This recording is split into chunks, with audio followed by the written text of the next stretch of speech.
मौर्य काल के बाद में हम ये देखते हैं कि जो मौर्य काल का जब पतन होता है तब जो उसका डिक्लाइन शुरू होता है, तो उसके बाद बहुत सारे छोटे-छोटे राज्य उभर करके भारतवर्ष में अलग-अलग क्षेत्रों में दिखाई देने लगते हैं। और इस समय राज्य की एक नई अवधारणा या राजाओं को एक नए तरीके से देखने का भी हमको एक एक दृष्टिकोण यहाँ पर विकसित होता दिखाई दे रहा है। तमिलकम क्षेत्र में, जो कि दक्षिण भारत में है, वहाँ पे 3 राजवंश उदय होते हैं, जिनको सरदार के रूप में या चीफ्टेन्स के रूप में जाना जा सकता है। चोल, चेर और पांड्य।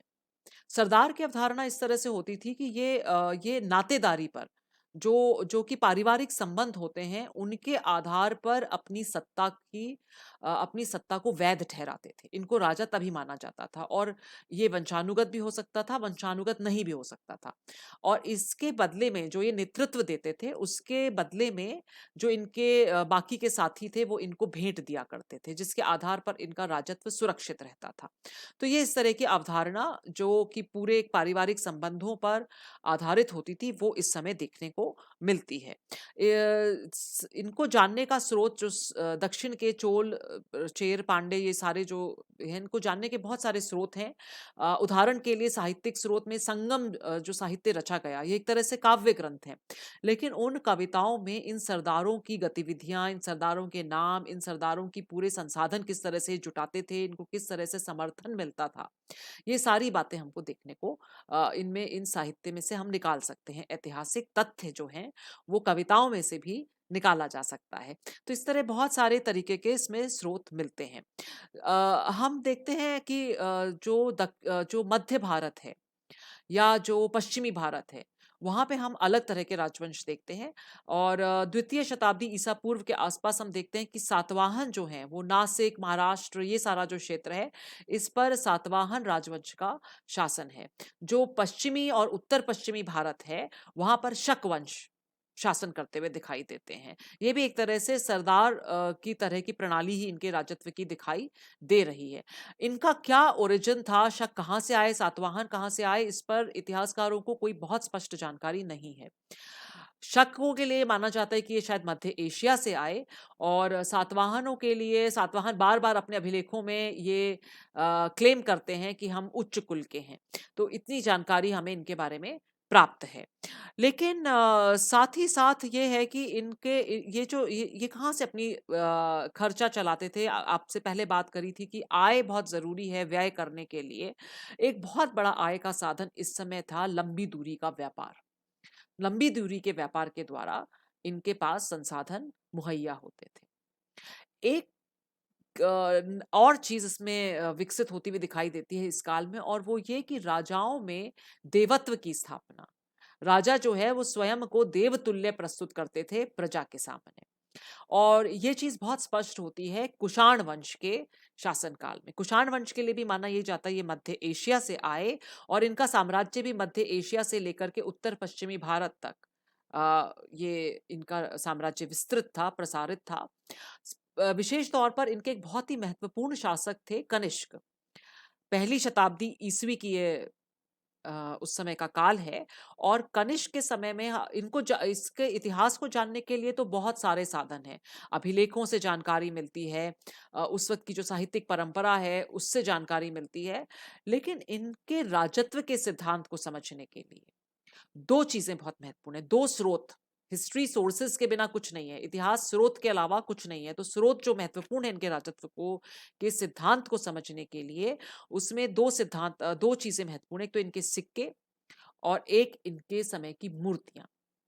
कैसे महत्वपूर्ण है? मूर्तियों में इनको विशाल एकदम बड़ा दिखाया गया है, जिससे कि इनके सामने सब जल्दी से नतमस्तक हो जाएं।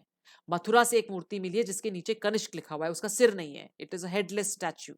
और उसको बहुत ही शाही भाव भंगिमा में और बहुत विशाल आकार का दिखाने का प्रयास किया गया है।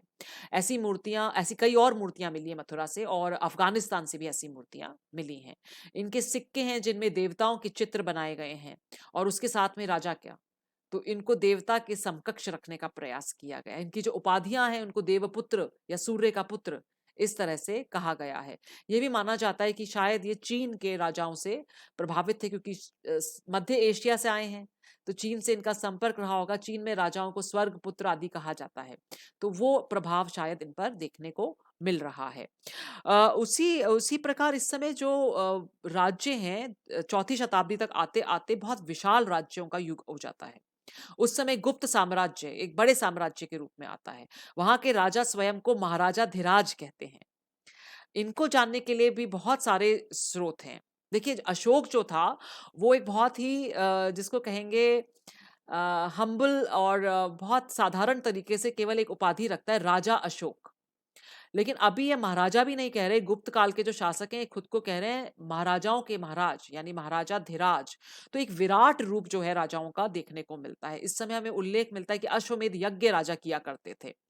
अश्वमेध यज्ञ मतलब अपना घोड़ा उनका चलता था और जिस जगह घोड़ा चला गया वो राज्य उनका हो जाता था।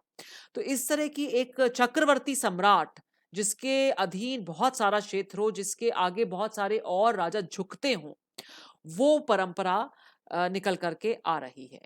लेकिन साथ ही साथ हम इसको जब जानने की कोशिश करते हैं तो हमारे पास बहुत सारे साहित्यिक स्रोत हैं। इस समय साहित्य लिखा गया, नाटक लिखे गए, उनमें भी जानकारी मिलती है। बहुत से अभिलेख लिखे गए, और एक विशेष प्रकार के अभिलेख बहुत महत्वपूर्ण है, जिन्हें कहते हैं प्रशस्ति। इन्हें कोई राजा अपनी प्रशंसा में लिखवाता था।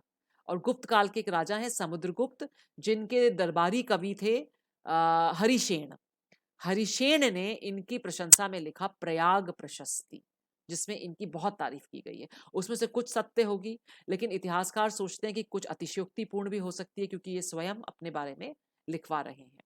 तो ये एक महत्वपूर्ण चीज हमको देखने को मिल रही है इस काल में।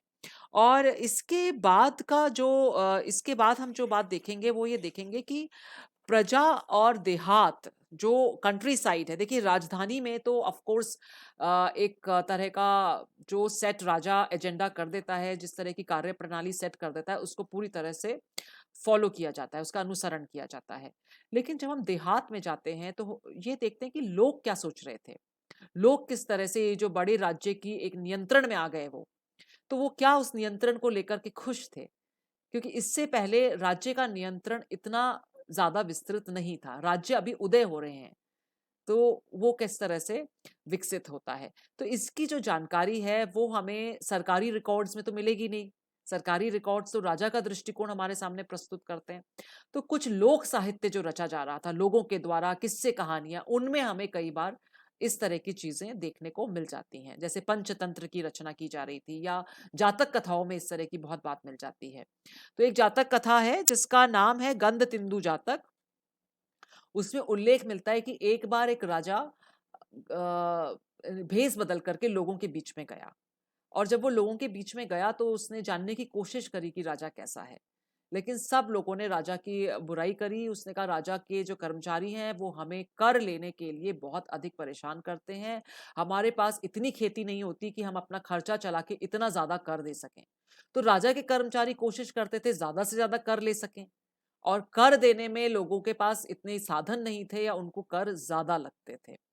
ऐसे भी उल्लेख मिलते हैं कि कई बार जो सीमाओं पे जो लोग रहते थे, वो जब कर लेने के लिए अधिकारी पहुंचते थे तो जल्दी से वहां से भाग जाते थे। तो एक उक्ति मिलती है जातक कथाओं में जो मुझे बहुत पसंद है, गांव थाने गांव न होसी। मतलब जिस स्थान पर गांव था, उस स्थान पे गांव का नाम तक नहीं बचता था। लोग अपना सारा जितना थोड़ा सा सामान होता था उनके पास, सारा उठा के भाग गए। अब किससे कर खरीद लोगे तुम। तो ये कर की जो डिमांड थी, ये जो मांग थी, ये ज्यादा से ज्यादा बढ़ती जा रही थी, क्योंकि राज्य बड़े से बड़े होते जा रहे थे। उनको सेना को रखना, उनके कर्मचारियों को रखने में खर्चा अधिक हो रहा था। तो इसके लिए कर जो ज्यादा है, उसकी मांग की आपूर्ति के लिए ये आवश्यक था किसानों के लिए कि वे अपनी उपज को बढ़ाएं। तो इस काल में उपज को बढ़ाने के लिए दो उपाय किए जा रहे थे। पहला उपाय था कि वो लोहे का हल यूज कर, लोहे के हल को प्रयोग करने से उनका श्रम कम लगेगा, और उससे वो ज्यादा पैदावार कर सकेंगे। और दूसरा उपाय था कि सिंचाई के साधन, तो इसके लिए कुएं बनाते थे वो, टैंक बनाते थे कई बार, जिसमें पानी इकट्ठा करके और उससे सिंचाई कर सके, सिर्फ बारिश पर निर्भर ना रहे। नहर भी कभी-कभी बनाई जाती थी। मौर्य काल में उल्लेख मिलता है कि सुदर्शन झील का निर्माण करवाया गया। तो वो मुश्किल काम होता था पूरी नहर का निर्माण करना, तो वो कम मिलता है और ज़्यादातर राजाओं के समर्थन से ही वो कराया जा पाता था। तो लोहे का जो हल था वो बहुत पॉपुलर नहीं हुआ। वो बहुत सारे क्षेत्रों में कुदाल का ही प्रयोग करते रहे, लेकिन ये एक महत्वपूर्ण चीज़ हमको देखने को मिलती है। इससे क्या हुआ कि कुछ लोगों के पास श्रम था, कुछ लोगों के पास नई तकनीकें थी, कुछ लोगों के पास लोहा था। तो किसानों में भी या जो आम प्रजा थी उसमें हमें एक वर्गों का स्तरीकरण दिखाई देता है। कुछ लोग वो थे जो कि जिनके पास बहुत ज़मीन थी, जिसको हम कह सकते हैं ज़मींदार थे। कुछ लोग वो थे जो सिर्फ़ काम करते थे। कुछ लोग स अनाज के बदले में काम करते थे, कुछ को वेतन भी मिलता था। तो इस तरह के ये हमको बौद्ध कथाओं में भी ये मिलता है कि कुछ बिल्कुल भूमिहीन लोग थे। जिनके पास भूमि नहीं थी, वो केवल अपना श्रम देते थे और बदले में उनको खाने-पीने को मिल जाता था। कुछ छोटे किसान होते थे और कुछ बड़े जागीरदार होते थे। तो छोटे किसान और बड़े जागीरदार, इनके पास ज़मीन होती थी। किसी के पास कम, किसी के पास ज़्यादा। और इनके लिए जो शब्द मिला है एक बौद्ध कथाओं में, वो मिला है गृहपति। गृहपति, गृह का स्वामी, भूमिहीन के लिए नहीं मिला है ये शब्द। तमिल जो साहित्य है, उसमें भी ये उल्लेख मिलता है कि इस प्रकार के 4-5 उन्होंने भी श्रेणियाँ बताई हैं कि एक मालिक होता था, एक कृषक होता था जिनके नाम मालिक का वेल्ललर नाम है, जो खेती करता था, और एक एक तरह से दास होते थे। तो ये एक स्तरीकरण हमको देखने को मिलता है।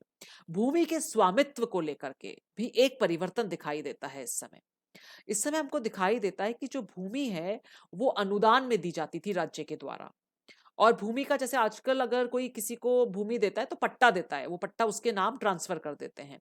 उस समय जो भूमि का पूरा रिकॉर्ड है, वो तांबे के ऊपर एक तांबे का एक पत्ता लिया जाता था, उस पे लिखा जाता था। तो इसको बोलते हैं ताम्रपत्र अभिलेख। ताम्रपत्र अभिलेख में भूमि अनुदान, भूमि किसको दी गई है, कितने समय के लिए दी गई है, वो उल्लेख हमको मिलता है। गुप्त राजकुमारी थी जिसकी शादी एक वाकटक वंश के राजा से हुई थी। इस राजकुमारी का नाम था प्रभावती गुप्त। इसका एक भूमि अनुदान मिलता है, इसके द्वारा भूमि दी गई। माने इसके पास संपत्ति थी, जो ये किसी को दे सकती थी। तो ये एक इम्पोर्टेंट कुछ सोर्सेस हमको इस समय के मिलते हैं। पर भूमि अनुदान से हमको और भी कई जानकारी मिलती है। कई बार ब्राह्मणों को दान में दे दी जाती थी कि उनका खर्चा चलाने के लिए उनको भूमि दे दी गई, तो वो कृषि भी करते थे। भूमि पे कृषि करके इस तरह से जो भूमि उनको मिलती थी, उस पे कृषि करके उससे आय ले करके अपना जीवन यापन किया करते थे। तो भूमि अनुदानों से हमको जो ये ताम्रपत्र अभिलेख है मालूम पड़ता है कि किन-किन क्षेत्रों में खेती की जा रही थी। कई बार हमको बहुत दूर-दराज के क्षेत्रों के भी भूमि अनुदान मिलते हैं। और इतिहासकार इसको लेकर के काफ़ी अनुमान लगाते हैं और वो कहते हैं कि कहीं न कहीं ये इसकी ओर भी संकेत करता है कि राजाओं की जो राजनीतिक शक्ति थी, वो कम हो रही थी और भूमि जो है वो सामंतों के अधीन होती जा रही थी। तो सामंतों के सामने अपना राजत्व दिखाने के लिए भूमि तो उन्हीं के पास थी, पर वो अपने राजत्व को बनाए रखने के लिए वो उनको अनुदान में दे दिया करते थे और बदले में उनसे सहायता के अपेक्षामुखी हो जाते थे। तो भूमि अनुदान जो है वो राज्य व्यवस्था को जो एक नए तरह की व्यवस्था, कहाँ तो एकदम सारी शक्ति केंद्रीयकृत रूप से राजा के हाथ में होती थी, लेकिन अब धीरे-धीरे भूमि चूँकि इधर-उधर बाँटी जा रही है बड़ी संख्या में, तो ये माना जाता है कि सामंतवाद को भी के भी उदय को इसमें देखा जा सकता है। तो ये एक नए प्रकार की राजत्व की अवधारणा यहाँ पर होनी शुरू हो गई है।